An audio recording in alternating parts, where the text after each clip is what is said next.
We've had 8 years of sort of snap decisions. Will the voters be looking for more of Barack Obama's style of, okay, let's find out what's going on, then let's make a decision? Well, certainly that's been part of the consistent critique of Bush, that he doesn't care about facts, that he goes on gut and instinct, and we need somebody who takes in more information, processes it, reacts to it. John McCain is a very smart guy. And he's got to count on the fact that voters are going to trust his instincts. Whether or not he reacts in a hot way in the moment, that he's got decisions and an ideological framework that are closer to the center of gravity of the American public. He's not doing that badly right now, so he's got a chance to win that debate with the American people. But, you know, there's a big difference, though, between John McCain's snap judgments, as we've said, and George Bush's snap judgments. George Bush, whether you like it or not, has a very defined worldview, like Ronald Reagan. When we were attacked, you were either for us or you were against us. Mm-hmm. And while all of his generals, and Woodward underlined this wonderfully, while all of his generals and politicians were basically saying, let's play for the draw, right, get the hell out of Dodge, George Bush stood alone for the most part, said, we're going to play to win. Get me people that know how to win this war. So, again, you can hate that, you can say, but whereas John McCain, I must say right now, John McCain seems to be just blowing in the wind. These snap judgments left and right. Where does he stand on issues? He has moved around, and he has. I never thought I would say this. And I'm not just saying this ideologically, but he is not the John McCain that we've known for 7 or 8 years, who will bark at you, but you'll know where John McCain stands. Those are the guys that I always love, the guys that would come up and say, you're damn right, I'm going to vote against your tax cut, and I'm going to be the only one voting against your tax cut because it's irresponsible. And if you don't like it, John McCain would say, blankety blank, blank, blank, and you go, okay, that's fine.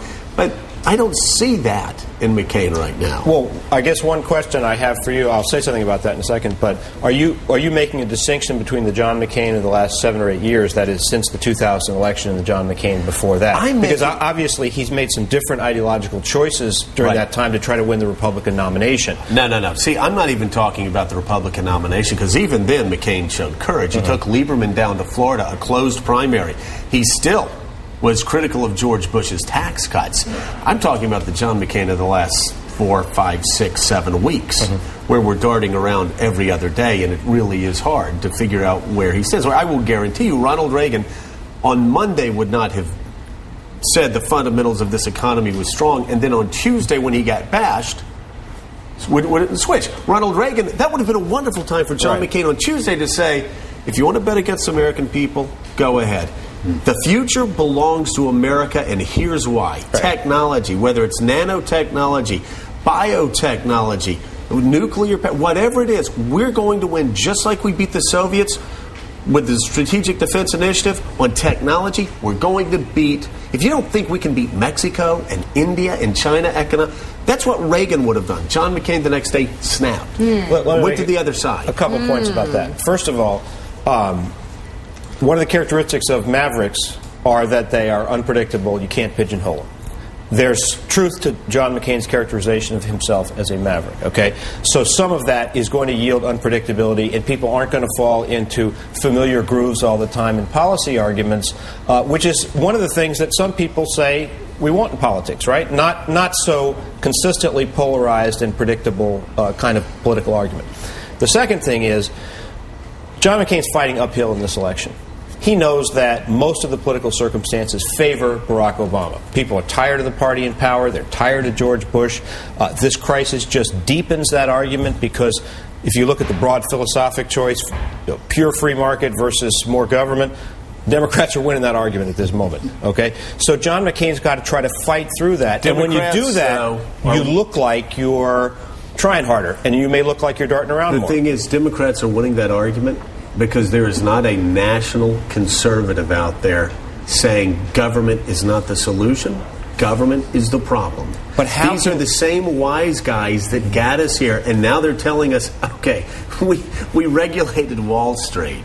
We set up all the rules. We had the oversight committees, and Democrats for 3 of those 8 years in the Senate. But now guess what? We need $700 billion more of your dollars. But there's nobody, again, I there's hear nobody you, on the and other somebody side. could step up and try to fill that role. However, not so easy to do when the Republican president, who's unpopular with everybody else, but very popular with conservatives, is saying, we're in a crisis, we got to do this. Yeah. It's hard. It is right, hard. John Harwood. John Harwood, it is It's hard work. So why does the McCain campaign say that you all are not journalists over at the New York Times? Does that hurt you like it hurt Mika when he savagely attacked her? No. Look, I've known Steve Schmidt for 10 years. He's trying his hardest to win an election. It's, as I said, they're fighting uphill. But the New York Times is the best newspaper on this planet.